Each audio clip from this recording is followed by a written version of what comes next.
நண்பர்களே, மீண்டும் உங்களை ஜதீஸ்வரன் சேனலில் சந்திப்பதில் மிக்க மகிழ்ச்சி அடைகிறேன். இது வரைக்கும் 47 ராகத்தை பற்றி உங்கள்கிட்ட சொல்லிட்டேன். மறுபடியும் சொல்கிறேன். என்னுடைய குறிக்கோள் 72 ராகங்கள் இருக்குது. அந்த 72 ராகங்களை பற்றி உங்களுக்கு சொல்கிறது தான் என்னுடைய பணி.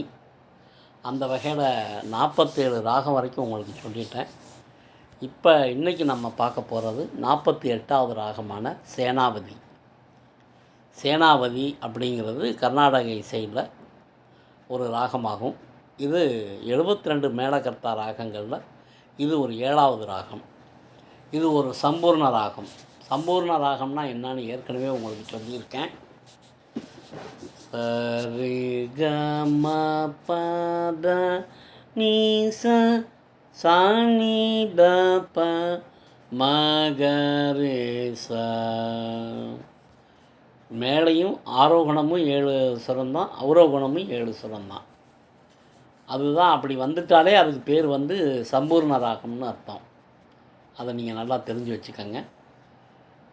மன்னிக்கணும், இதுலேயும் நமக்கு தெரிய மாட்டேங்குது. சினிமா பாடல்தான் நமக்கு கண்டுபிடிக்கவே முடியலை. இதில் ஒரே ஒரு முத்துசாமி தீட்சிதனுடைய கீர்த்தனை தான் ஞாபகம் வந்தது. ஞானாம்பிகே பாலயாமாம்.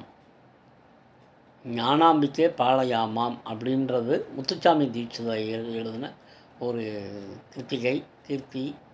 கீர்த்தனை. இது திஸ்ர நடை ஏக்கத்தாளம். இது மட்டும்தான் என்னால் கலெக்ட் பண்ண முடிஞ்சது.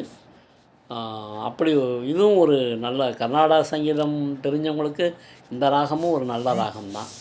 இதையும் யாரும் மறக்க மாட்டாங்க.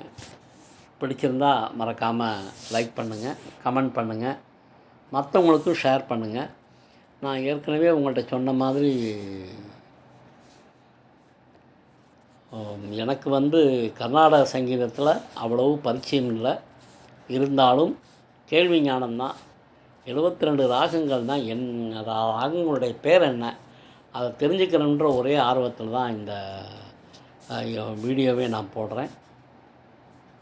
உங்களுடைய ஆதரவு எனக்கு கண்டிப்பாக கிடைக்குன்ற நம்பிக்கையில் நான் இதை ரிலீஸ் பண்ணுறேன். பிடிச்சிருந்தால் மறக்காமல் லைக் பண்ணுங்கள், கமெண்ட் பண்ணுங்கள், ஷேர் பண்ணுங்கள். நன்றி, வணக்கம்.